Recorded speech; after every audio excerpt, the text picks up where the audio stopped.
Welcome, film fans. My name is Dexter Source, and this is a brand new edition of Film Fan Rant. Now, why I say brand new edition is because there will be some changes done to the channel. One thing is that the breakdown of how we're going to do reviews is a little bit different. I'm going to bring in some guests as well to the show from time to time to do reviews. With me, from different movies, and these are your average movie goers. All right, they're not critics or they're not film pundit or anything like that. They don't do reviews like I do or anything like that. And I'm not that well known, so it doesn't really matter. But they want to join me, so I'm more than welcome to bring some guests over for here. Now, from time to time, you're gonna see me look over to my right. I'm actually looking at my laptop to get some notes.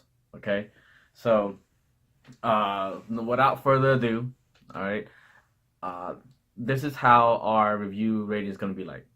Okay, it's very simple. There's no numbers or anything like that. You guys probably know this already. It's still the same from the past Film Fan Rant. It's very simple. 3 ratings. Only 3 different ratings how we rate all of our movies. See it, rent it, or skip it. That's it. Okay. Very simple. Now, to start off this new edition, we're going to do our first movie review for Black Panther. Now, this is going to be a spoiler review. So if you haven't seen the movie yet, save this video for later. So go to YouTube, click watch later. But if you've seen it already, you're more than welcome to post some comments down there and tell me what you think of the movie. Now, remember, all movies are subjective, meaning that this is just my opinion. Okay, I'm not trying to change anyone's mind about the movie. You don't like it, you like it. That's just you.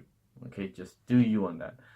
Don't get me. I'm giving my honest opinion about the movie. So if I say something that may offend someone, I apologize ahead of time. I don't mean to. But overall, is that keep this in mind. All movies are subjective. Okay, it's just your opinion. You like it, you don't like it, it's up to you. Okay, that's on you. Black Panther. let's just go off the bat for that one. Black Panther is directed by Ryan Coogler, and Ryan Coogler is the director who directed Fruitvale Station and Creed, starring Michael B. Jordan, which Black Panther also have Michael B. Jordan. I think the two work well together. I don't know. What do you think? Anyway, I'm sorry we're moving around a lot. It's early in the morning. You see the sun just came up. The sunrise already in the back. So, yeah. Now, Black Panther had this major all-star cast in it. And I'm going to go down the list of the people that you may know as the all-star cast. But you go to IMDb. And I'm not promoting IMDb or anything like that. Just go to IMDb. They have a great list of all the actors, the actresses that are in there, the character they play, and everything. It's all there. Starting off is our main character, Chadwick Boseman, plays T'Challa. Who is also the Black Panther. Michael B. Jordan, he plays the main antagonist in this one, Eric Killmonger. Now, in the movie, he's not called Eric Killmonger. That's just the name that is given to him, or the name that he took in the movie. Okay, as we go along, I'm going to tell you why and how he got that name. Okay, it was more of Eric Sims, I think it's Eric Sims, I believe. I can't remember the last name that they stated in the movies right now. Lupita Nyong'o. She plays Nakia. She played Nakia, who is the love interest of Chadwick Boseman's character, Black Panther. All right. I always gonna mess up on her name. It's Michonne from Walking Dead, and she Danai Gurira. I'm hoping I said it right. I know I'm probably messing this name. I'm so sorry. She played Okoye, who is the general of the female bodyguard to T'Challa. The menage daughter, I think, but I forgot the name. I should have wrote this down myself. I'm drawing a blank for some reason right now. Martin Freeman, Everett Ross. You saw him from Civil War when he arrested Captain America and Falcon, in a sense. And newly Academy Award nominated actor Daniel Kaluuya. You don't know who Daniel Kaluuya is? Get Out. The movie Get Out, he was the main character. Alright, that's who he is. We also have Letitia Wright. Just let you know now, she's like one of my favorite character in the Black Panther movie. Letitia Wright, she plays Shuri, T'Challa's younger sister. Right. I forgot to let you know it's Daniel Kaluuya play Wakabi. Wakabi is the best friend of T'Challa. I back to that one. Forgot about that. My apologies. And you got Winston Duke, who plays M'Baku, another great character in Black Panther. Sterling K. Brown from This Is Us. He's also in this movie as well. He have a very crucial role. It's a small short role. In like I think it was in like two scenes, but very crucial to the entire movie. Very crucial. The great Angela Bassett, she's in there as well. How Stella Got Her Groove Back. If you don't know who that is, you don't know that movie, go watch the movie. Okay, go watch it. How Stella Got Her Groove Back. Go watch that. Forrest Whitaker. He played Zuri, the character Zuri. Oh, Angela Bassett's character. I'm sorry, I'm jumping back here. As Romanda. Her name is Romanda, which I don't think they actually state that in the movie. They call her the King's Mother. I think they call her the King's Mother, but in IMDb actually they gave her the character a name. It's like Mom. She is, she plays T'Challa's and Shuri's mother. So besides Mom or the Queen. And of course, the great Andy Serkis. You don't know who Andy Serkis is. He is Snoke, Supreme Leader Snoke from Star Wars, the new saga, and Caesar from the new trilogy of Apes, the Ape series. All right, so those are just the well-known, or a lot of well-known actors that play the character in Black Panther. As you can see, there's like a whole bunch of people in this movie. Like, wow. All right, now let's get started. Now, how I'm going to do this is that I'm going to do it by pros and cons. And not like a dislike, anything like that, just pros and cons of the movie. And the movie has more pros and cons. Don't get me wrong. There are no perfect movie yet that I really, I won't say none really, but it's very few perfect movies. This movie is not perfect, but it's a great, awesome movie, okay? So most of my comments, now maybe I'm nitpicking, that's all it is, but basically that's what I see. It's a con to me. So, like I said, don't look at it as, oh my god, I hate the movie. I don't hate the movie. I enjoy and love this movie very much. Okay, let me just get that out of the way. I enjoy and love this movie very much. Getting back, this is my pros of the movie Black Panther. The pro is, number one, the story. It is very well crafted.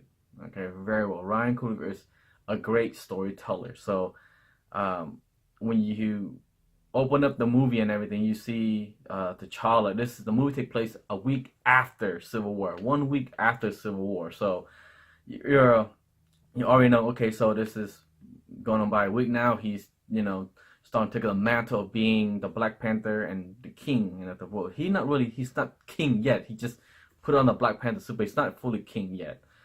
And basically, the story take you where he's got to go to a ritual combatant, basically, and other tribes are allowed to challenge him to take the throne. They either are submit or they die. Basically, that's the challenge. Okay, and they fight. And of course, the whole no one challenged him except except for this beginning, how he became king right now, except for M'Baku, who's played by Winston Duke, and M'Baku is like badass in this one. He just came in and just like wrecked them, like put him down. Like, what you should be king for, man? You can't even save your daddy. Like, wow, that's cold. That's just like straight up, like below the belt hit when he said that. And you know, they don't. M'Baku is what?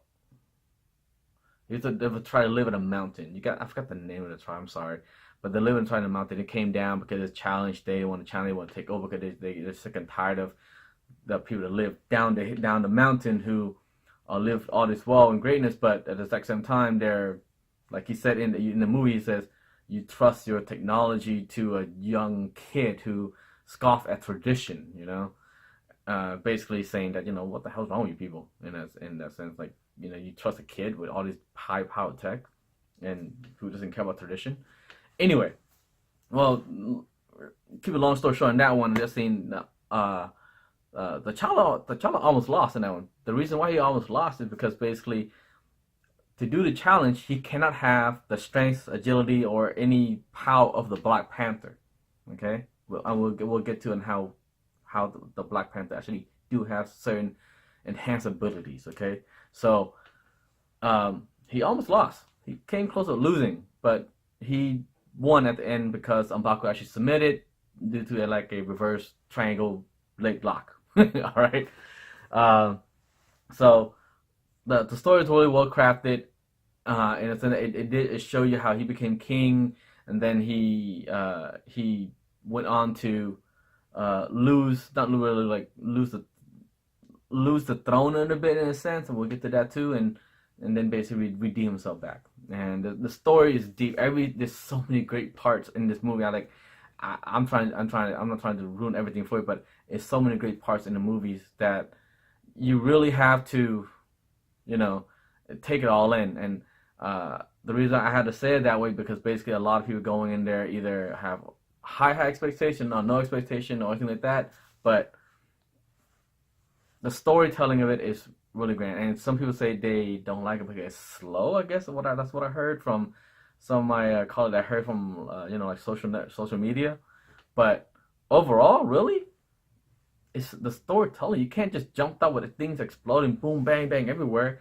You got to develop the story for that. And with me, I'm a big story guy on that part. All right, so I like how they progress the story forward and they go on from there. Now, overall, it is basically the rise and fall of a hero, redemption of a hero, and at the exact same time, it's also the rise and fall of a villain and the redemption of a villain. That's what makes the story so good to me. In that a lot of people don't get that. It's like, oh, you know, they didn't see that part. Like, you know, sometimes you just see like, oh, just the hero versus the villain, and you know, the hero wins, blah blah blah, done, right? No, this is the best way to put it, it's a political story, it's a redemption story, it is a heartbroken family torment story. It's like it's all these other stories, like little bits, all mixed in, so like sewn into one, and it's very well told. All right. The overall arc of the story is character driven, so you feel for the character in the movie. You feel for them. Okay, the one person you really feel for is Eric Killmonger. You really feel for the reason why he became a villain, and you know, on that measure. And in a sense wise, they had the same idea of how, not how, sorry, I say that not how, but they had the same idea of, they say, bringing Wakanda to the world. Okay, like, Wakanda been hiding, and you have known the Black Panther story, like, Wakanda have been hidden from the world for, like, thousands of years. Okay, thousands of years. Their technology is 20 years ahead of everybody else, all right? So, kind of funny about that too, because a friend of mine at work asked me, so does Wakanda technology make Tony Stark technology look like shit? And I go, well, not saying it like shit, but think of it this way. Tony Stark technology is 10 years ahead of everybody else in the world of the MCU, like around there, okay, that where we know of. But Wakanda's technology is 20 years ahead of everybody else. So in a sense wise, yeah, it's kind of like saying Tony Stark technology like old technology. Yeah, you can kind of say that almost, all right? Um, but overall is that, yeah, it's bringing Wakanda to the world, like to know, like, hey, there's a country called Wakanda. They're here. They're advanced, or they're not advanced, whatever. Because they've been hiding for so long that everybody around the world just see Wakanda as a third world country. And you guys see this in the trailer already, where Ulysses Claw, who played by the Andy Serkis, saying that, what do you know about Wakanda? You know, my imitation. Oh my God, what do you know about Wakanda? And Martin Freeman, who played the CIA Everett Ross, goes, it's a third world country. And you go, it's all a lie.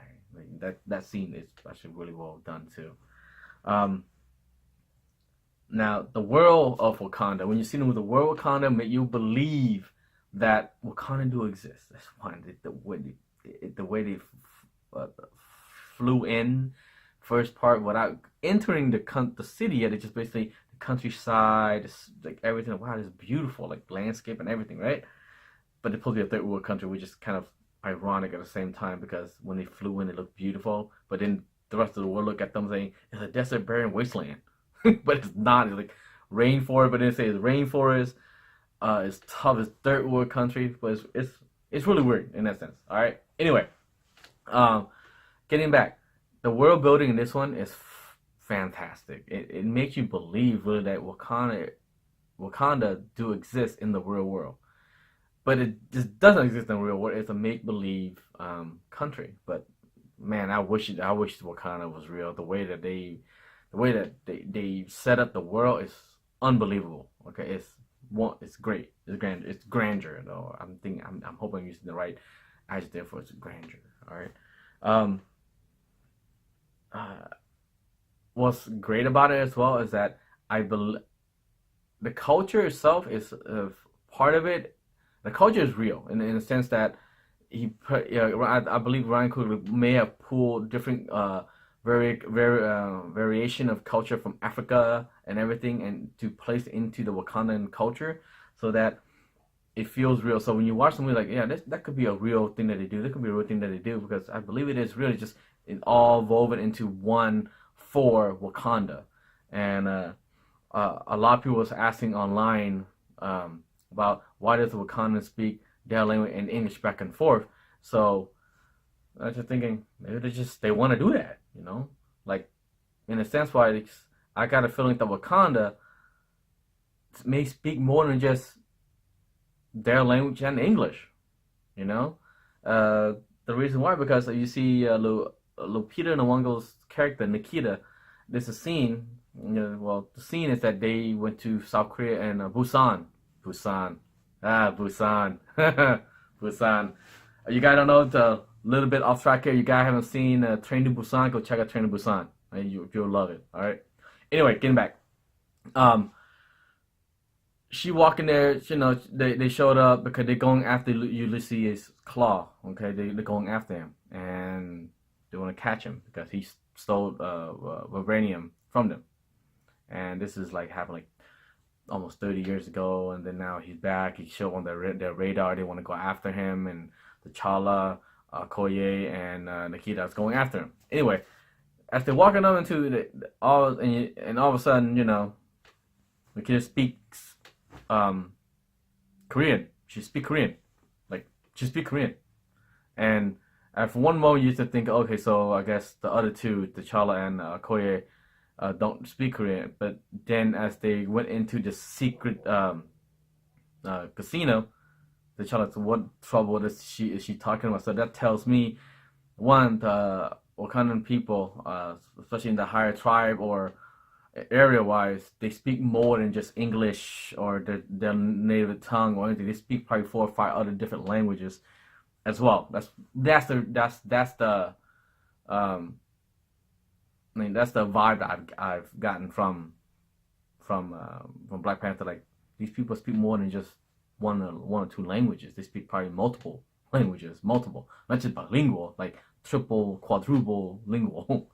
um, from there, and the culture from each tribe that you see in Wakanda, it shows each one have their own culture represented on the like five tribes, and it's all there. You can see the different culture. And it's like you're watching. It's it's almost like watching a documentary in the sense of, um, I know there are different tribes in Africa itself. Just imagine like these tribes are summarized into these five tribes, and these are their culture.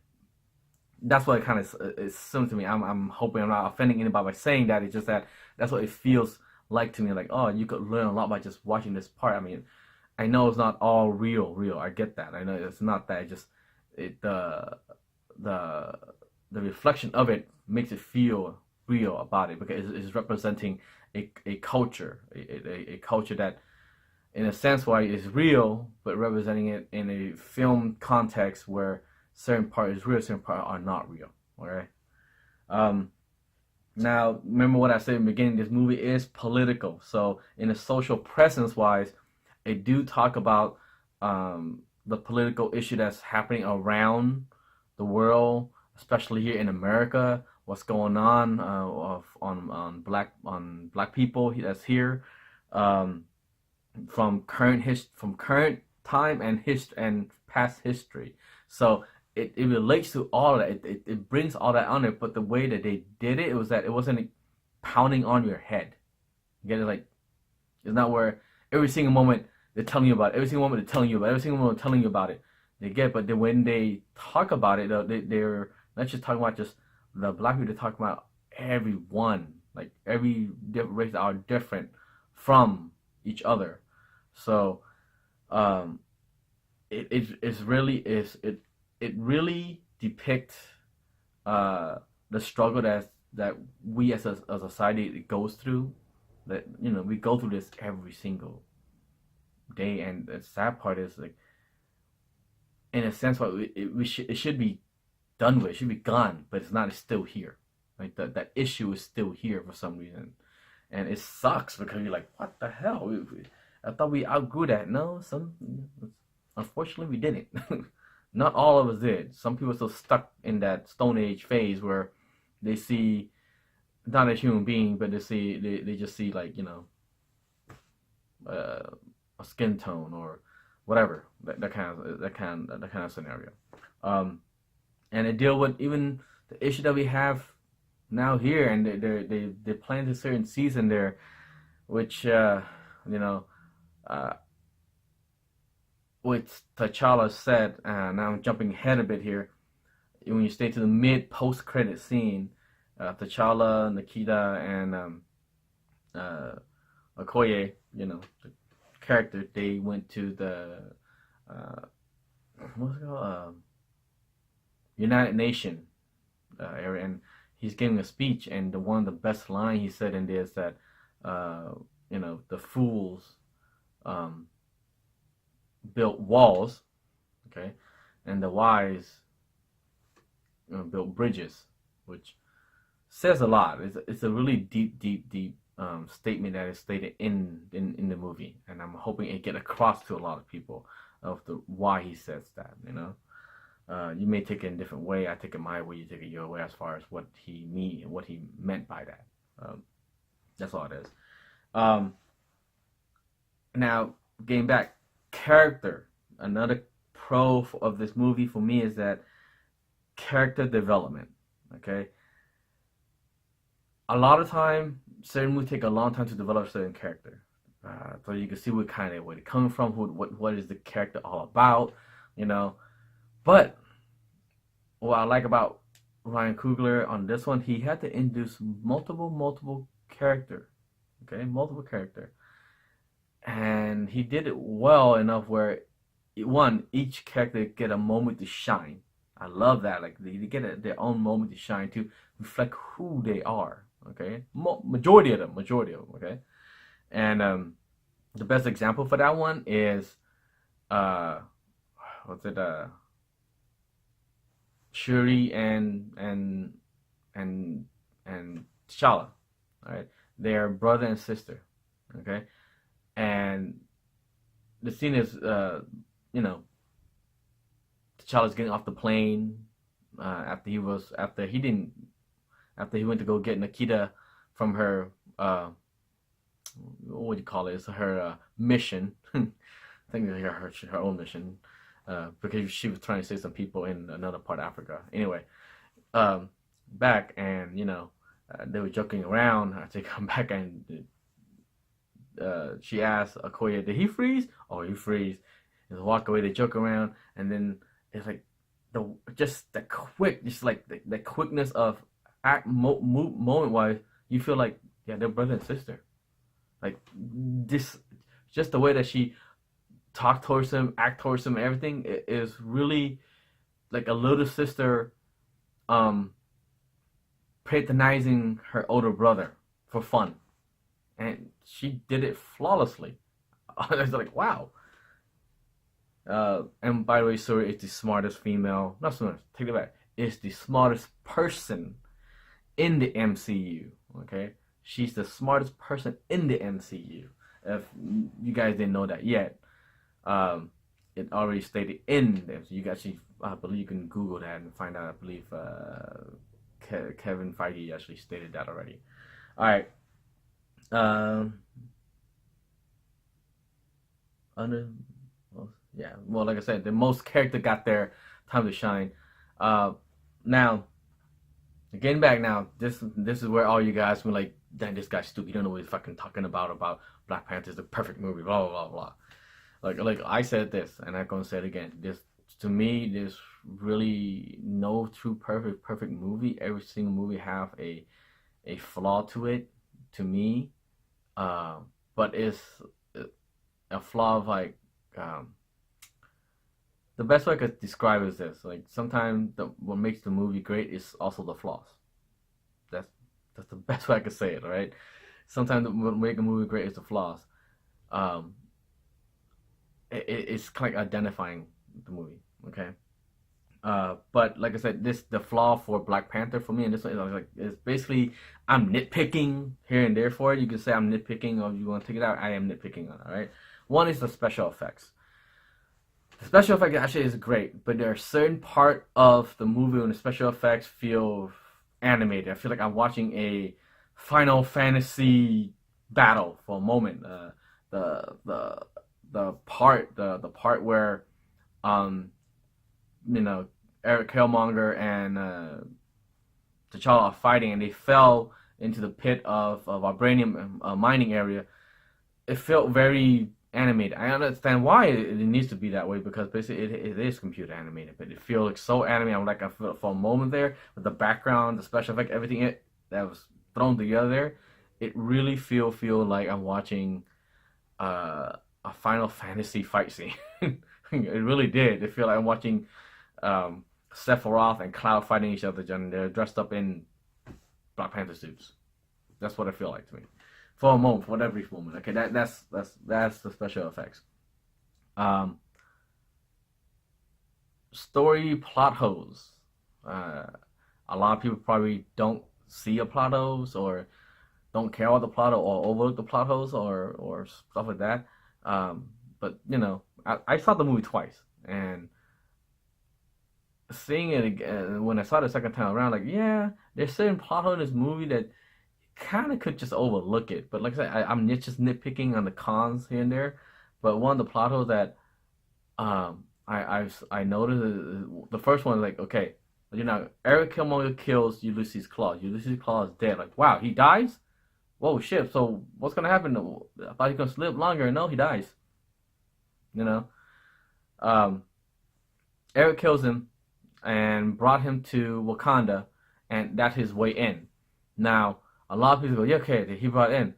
But the one thing that never really sat right with me, which is kind of weird, I'm like watching the movie twice and go, huh, that's coincidence. That's quite a coincidence.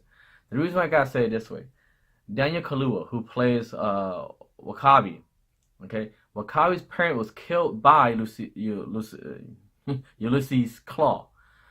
when you see 30 years ago, found Wakanda, stole their vibranium, and took the bomb and blew the whole borderline area up, and basically killed Wakabi's parents.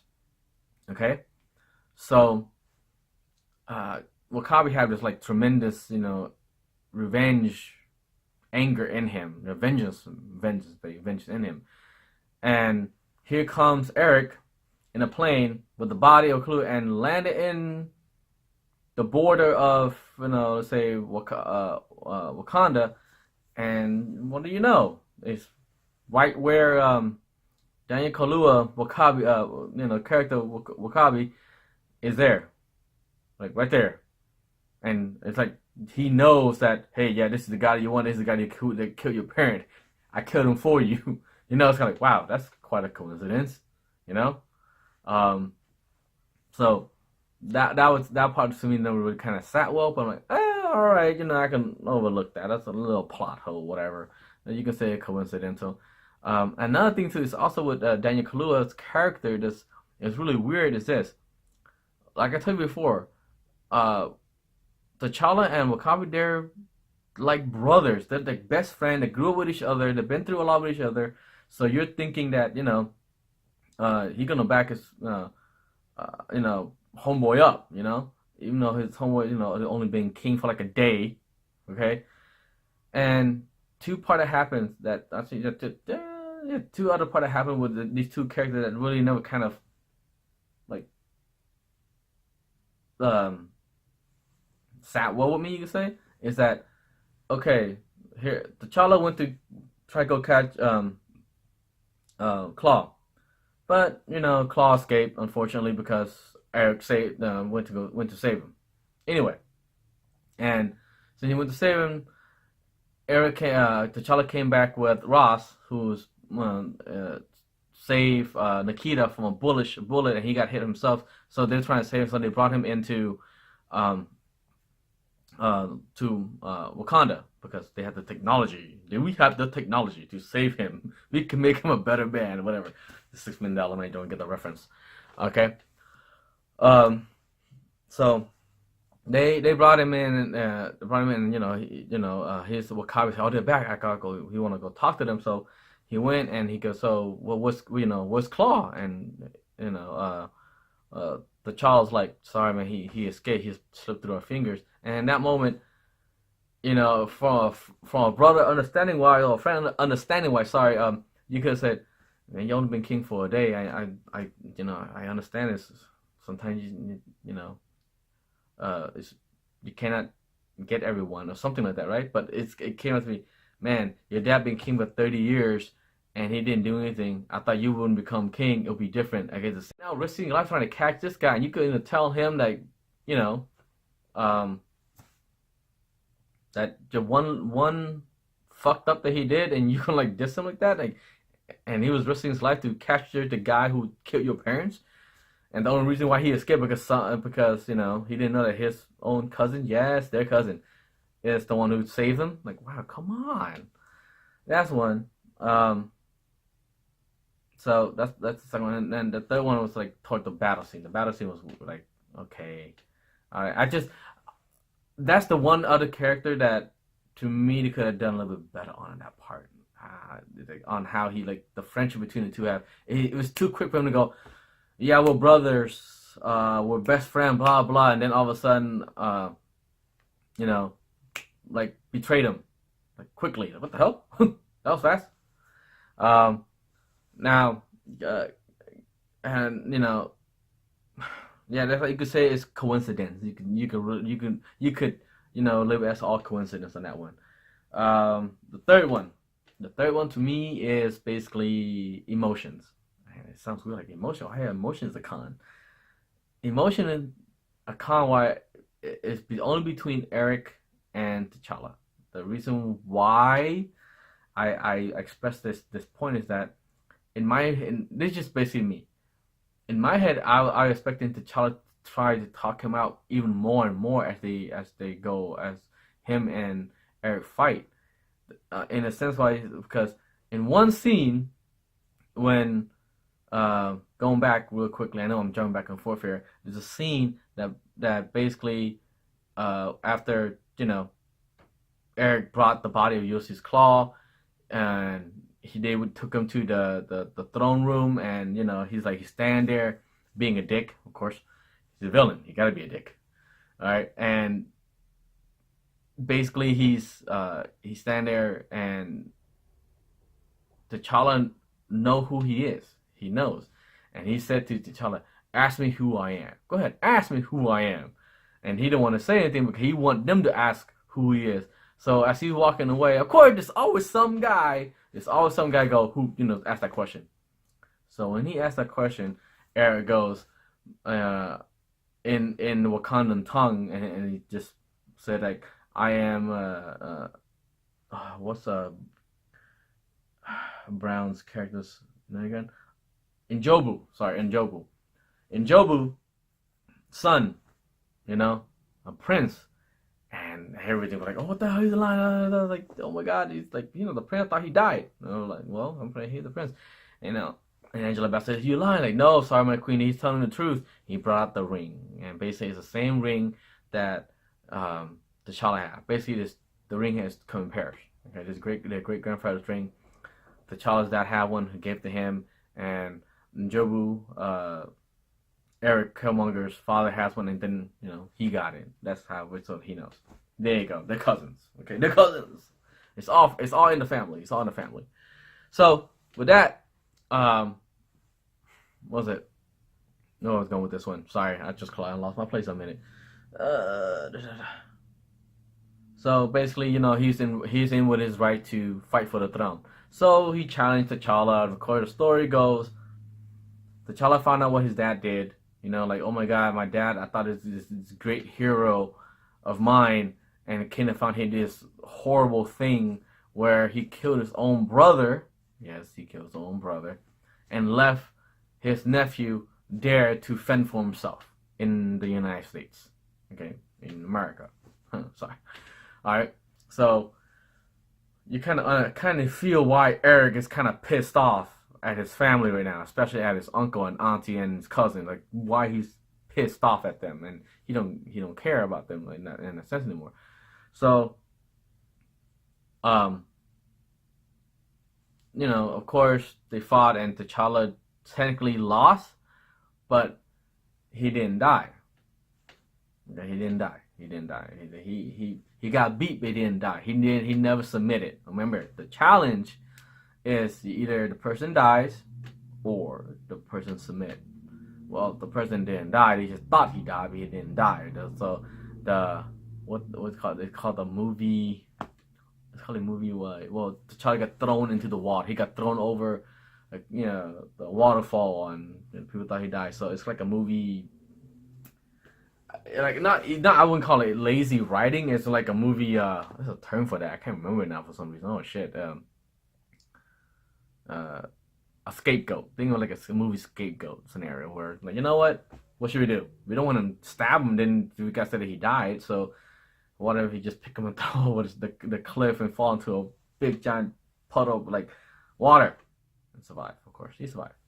Anyway, going back to that, basically now Eric took over the throne for a little while, and he said, "You know what? Screw it. You know what? With the weapons with our technology that we had, the weapons that we had, we could take over the world."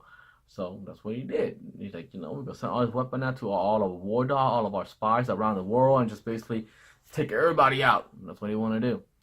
And this is where Daniel Kaluuya's character kind of changed with, because basically Koya is telling Eric, like, we don't go out for war. We only defend ourselves if we need to. It's been that way for the longest time, and then here comes Daniel Kaluuya's character. Wakabi? Yeah, I think Wakabi. His name was Wakabi. I'm forgetting the name. Sorry, I'm trying to remember everybody's name. It's hard. Daniel Kaluuya. Yeah, Wakabi. He said, "Yeah, that was long. That was like that was like old ways. This new way. We need to protect ourselves." But so yeah, they submit on a mission for that. Now, anyway, go on from there is that the movie progressed toward where they found what's the name I can't remember his name right now. Mbaku's clansman discovers T'Challa's body down by the river, and he brought him over to the mountain, which is kind of odd. You look at it this way, okay? They live in a high mountain area where it's snow, cold, freezing, right? But they went down all the way down fishing where the regular people live, okay? And happens to find the body of T'Challa. Come on, man. Okay, they're like, okay, all right, coincidence. But hey, the story had to, give it some leeway in that one. That's just how things work in a hero's movie. Come on, man. So technically, he's like in a coma, and Eric is now back in in the Wakanda Kingdom area, and basically he's getting to eat what the heart herb shape, which is basically fused with vibranium radiation, you can say, and basically he's injecting so he gets the ability and the enhanced ability of the Black Panther. As he go through this transformation, you see where he comes from. You see he had the vision of him talking to his dad as a child, and as he growing up, and what happened, and it's the conversation that they have in there. His dad felt basically what he did was wrong, and what he created was a monster in himself too, but not because of the fact that what happened, because through all this time he ended up creating a monster out of his own son without knowing, because of his action that he did in the past. Okay? And it's all intertwined together, unfortunately. His death, yeah, he was killed by his brother, but at the exact same time, what he was planning was basically to overthrow governments and everything, on which, to defend his people, but it's like the wrong kind of way of doing it, in the sense that you want to make it kind of equal for everyone, but you're at the exact same time become the oppressor now.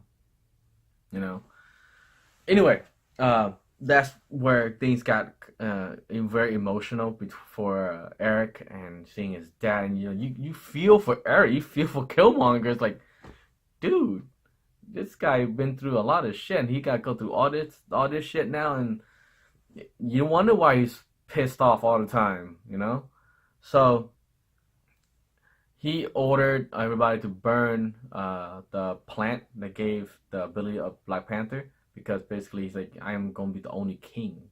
There's no going to be other king after with this ability. So he burned everything. He ordered everybody to burn everything. Before he burned it, though, basically Nakia was able to jack one heart-shaped leaf plant. Sorry. Give me the water. From before he burned it from there, she went and got one.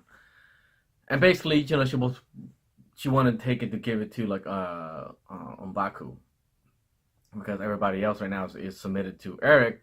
So M'Baku is the only one that's not submitting it to him. So she wanted to give them, because she believed he had the strength and everything, and also an army to fight against Eric. But when they got to everything, of course, they M'Baku was like, yeah, let me show you something. He brought him. Well, yeah, we found him, by the fishing river. He was lying there, half dead. So yeah, so they gave it to him, and basically he saw the vision. And this is where, like I said, I'm going back and forth a bit. This is where I feel like the emotion between Eric and T'Challa should have been more intense, as far as T'Challa should try to talk him out of it more, even though we know he's not going to be talked out of it. Like, it's going to be more like the Zod and Superman scenario, where the only way that this will end, either you die or I die. That's the scenario that I put forth. But they set up the emotional tension already for the two, and I was hoping that T'Challa would kind of talk about it even more because you see the emotional uh, pain that T'Challa went to when he saw the second vision, or him and his dad, and all his ancestors. When his dad goes, "Come, son, you can come and join me," and he's like, "No, I can't do that. I had to stop him. He's a monster. He's the monster of our own creation. We made him that way. It's our fault, you know." And it's like, you will, and also he's heartbroken because the man that he looked up to, his dad, who's supposed to embody this hero, this personified this perfect man who uphold honor and culture and everything, did this thing that he couldn't believe. So it broke him, you know. So when he came out of it and everything, I'm like, it was great. He had the strength and agility and of Black Panther, and so does Eric now. And they fight, but the whole time when this whole fight sequence is going on, I got the feeling I was like, Eric was doing all the talking. Like Eric was doing really majority of all the talking of why he kind of pissed why is shit doing this and all this other. He's doing all that, but the child didn't really say anything much. All he was focusing was trying to take him down, beat him. That's pretty much about it. I kind of understand why, but in one part, I was hoping T'Challa would say something like, "Cousin, please stop. Our family feud will only continue on and on. You kill me, my family come after you. I kill you. Your family, yours, and it's our family." Something in a sense where try to talk him out of it deeply, in a deep emotional sense, and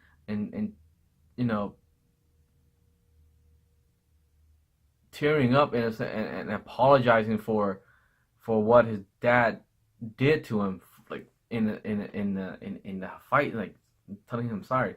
But I know that Eric's not gonna change on that. I mean, he's already amped up on anger, vengeance, and on that already, so it's not gonna change. But still, like I want to see that from T'Challa's side a bit, not showing that he's weak on it, just showing that he's compassionate for that, because that one scene with his dad, he's compassionate, but then the other scene when he's doing the fight, he's non-compassionate. I was confused a bit, like, well, all right, whatever.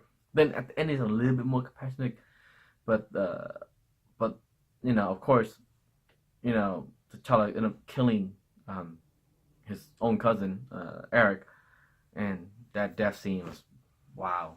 And them two, that death scene was great. I was hoping for a little more. That's why I feel like,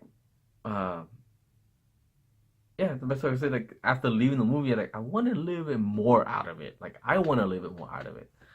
Okay, so, like I said, the emotion. That's the only other con, like 3 cons: the special effects, the story, little plot holes, and the emotional, the most interaction between T'Challa and Eric. Okay, that's another thing.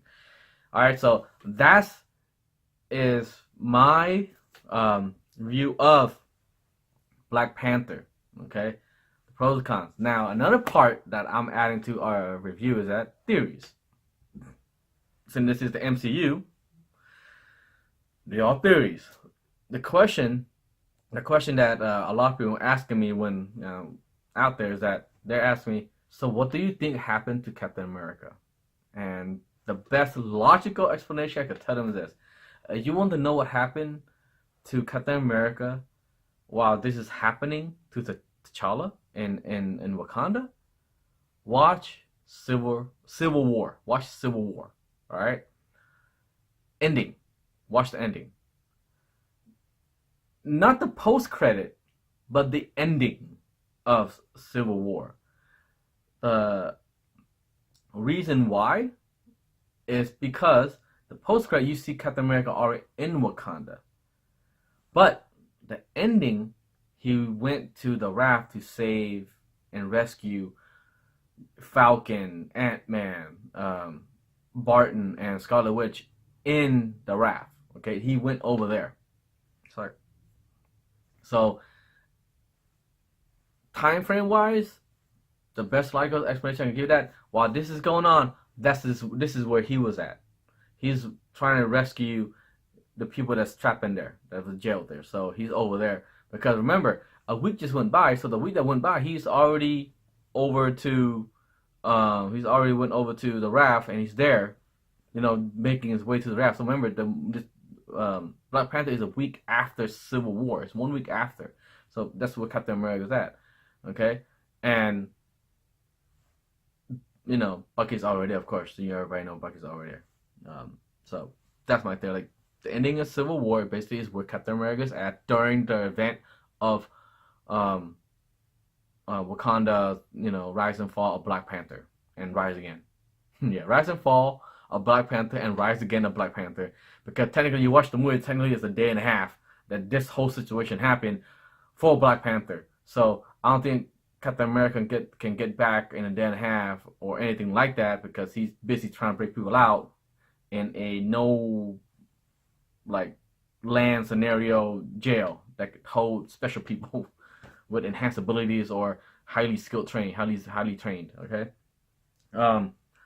Another theories that basically brought to my attention while talking about it to a lot of my friends and colleagues is the heart-shaped herb that is ingested by T'Challa, Eric, and so that, because it says that one part is so can anybody take the herb and then they can just become the Black Panther, have the Black Panther ability? The answer to that is no. The reason why it is no is because you take it, technically a normal person that doesn't have royal tolerant bloodline dies. And my theory on that is this. My theory is those tribe that's there, they're head tribes.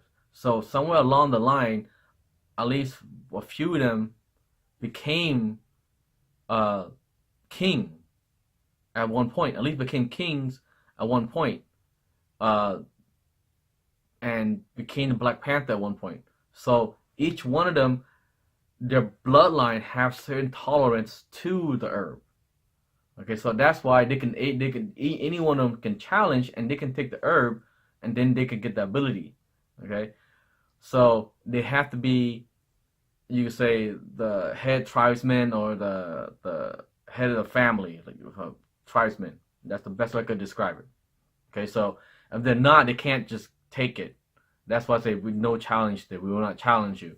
It's either you, I don't kill anybody, because you look at the vision that T'Challa had when he went back the second time, to see his dad. Look at the background. Look at all the ancestors. Those are ancestors of different tribes, not just his family tribe, but different tribes. Okay, so that basically means each one of those tribes leader were once the Black Panther themselves. They were once kings. Okay. People nowadays. So they're once kings themselves. Okay. Now, let's see where I'm at here. Okay, here we go. Now the big conclusion. The big conclusion is, what rating should I give Black Panther? Remember what our rating was? Our rating was see it, rent it, or skip it. Alright? Well, of course I'm going to say see it. What do you think I'm going to say? Rent it? This movie it's a must see. See it in theaters. Okay? See it in theaters. So it is a see it. Go see it. So why are you sitting around for? Go see it again. You see it only for one. Go see it again. Alright? Anyway, now the final part of this new edition of Film Fan Rant is called recommendation. Now, recommendation is where I either recommend, anything. I don't get paid for this or anything like that, so if I recommend something to you, it's not like I'm getting paid for it. I wish I was. Man, that'd be great. They would pay me for it. I'm be making money making YouTube videos. Yeah, that's not gonna happen anytime soon. One recommendation, if you like going to the movies a lot, and you don't want to spend, $16, $13, $20 on a movie ticket, taking a girl out, spending another $20, and that's $40 already, and then buying popcorn, that's another $20, $30 already. Then you spend almost $60 just going out, okay, or more. Get a movie pass, okay, movie pass. allow you to see one movie a day. One movie a day. You don't have to go see it, every day, but you go like the whole month. You can go see like 2-3 movies in a week if you want. One movie a day. That's what you get. And I got mine. It's $10 a month. I think they lowered the price now, but certain is different from the restriction. So I'm not sure. You might want to read the restriction on the lower price one. But for me, I got mine for $9.99, $10 a month. It allowed me to go see one movie a day, okay, which is great. Okay. The only thing though is that you cannot see, like IMAX or 3D movies or anything. You can only see regular showing. So you can't go see like Black Panther in IMAX 3D. You can't. You can go see Black Panther in regular viewing. Okay, so that's the only drawback, and not the only, but that's one of the drawback. That's one of the drawback of MoviePad. There's some other drawbacks too, but so you want to read up on that part too, or you can, just go to this and read it. The other one is Cinemia. Cinemia is another card I have. I need to have both of them, and Cinemia is a little bit better in a sense that. Not a little bit better, but it has pros on one part I like. One is that Cinemia, you can actually go see a movie that is either in any format. Doesn't matter. It could be IMAX, it could be 3D, it could be whatever. You can see any one of it. But you can only go see 3 movies in a month. You're going to go see 3 movies in a month. That's the only drawback. Okay, not like one movie a day. You can see 3 movies. In 1 month, you can watch 3 movies. And I tell you this much. Any one of those cards you can use. When you use it one time, it pays for itself. It really does. Like, you use it one time, it pays for itself. But you're gonna use more than once. I use mine like already 4 or 5 times already in a month. Like, yeah. So maybe more. I'm trying to do more. Since I have it, I'm trying to do more. But it takes a long time. It took a while to get here though. But Cinemia, the one thing about Cinemia, it do cost a little more. MoviePad is $10 a month.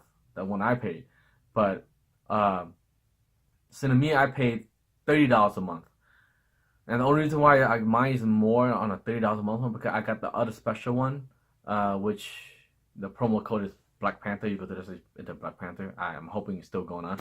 I don't know if it is or not. If it's not, then sorry, but it allows you to buy 2 tickets. So let's say you and your significant other, you and a girl, or you or whoever the guy or girl that you take out, you can buy the one I have. You can buy 2 tickets for the same movie. So technically, like if I go out, I could have and I could take one of my young son to go see like Incredible, and I'm seeing with him. I can buy 2 tickets, 1 card, and with the Cinema I can do that. It's called movies for 2. But the same thing still applies, is that you can get only see 3 movies in that month. That's the only thing for that. Yeah. All right, so that's it. Thank you for joining me. I know it's been a long time. It's stretching out a lot. I know my apology. I jumped back and forth a bit in the movie on the review. But if you like this video, give it a thumbs up. Subscribe to my channel. Film Fan Rant. I'm ranting. Get it? Ranting. So our next film that we're going to do a review on, I'm going to do a review on, will basically be, I don't know, y'all. I'll tell you when I get there. But I'm going to do a lot more reviews. The review is going to come out every Monday. The reason why every Monday, because it's going to be a spoiler review. It can be a spoiler rant. So you have, Thursday, Friday, Saturday, and Sunday to watch a movie. And I'm going to do a lot, all my reviews come out on Monday. So at least, I don't want to ruin any, movie experience for anyone. It's just Monday is a good day so that if you don't care about the spoiler, you can watch it. If you care about it, don't watch it because you might want to watch it the next coming weekend.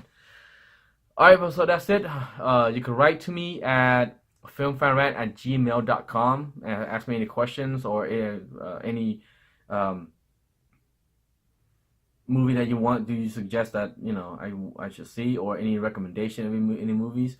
Um, so yeah, and I all type of films that are out there, any all type of genres, that'd be great that you can enjoy. So remember, movie are subjective, so this is just me giving my opinion, my thoughts onto it. I'm not trying to persuade you on changing your like or dislike of any movie. All right, so if you like it, you like it. If you don't like it, you don't like it. You don't have to make up anything for it. It's just you for you. All right, and uh, yeah, that's it. All right, so peace out, guys. Catch you guys later. Next Monday review.